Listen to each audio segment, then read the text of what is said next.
The Rio Minho is special from Roman times, really. It's been used as a way of navigation into the interior, and it's been fished by both sides, Portuguese and Spanish. It's really the kind of artery of life for both sides of the river.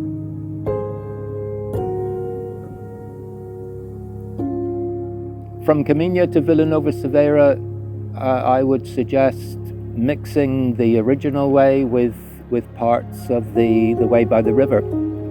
Going on the original way, definitely you get a sense of the historical side of the pilgrimage and the communities and hamlets, villages that you walk through there, and the architecture.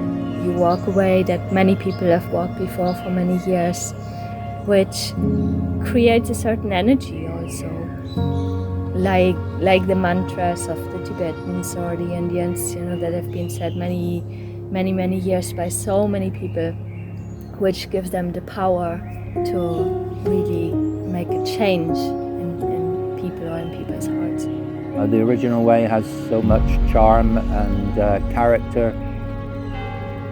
It's been used not just by pilgrims but by local people communicating between the villages and settlements for centuries, of course. So it's got a lot of personality and old world charm.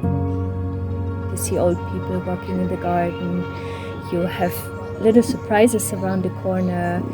People asking you if you want some water, or inviting you for a coffee, or making you eat their cookies, and then you also have to eat their cheese bread, otherwise they are upset. People are just so friendly and amazing, and then you have this amazingly beautiful scenery. Following the original Camino, you pass right by the gate of Casa Gwendoline.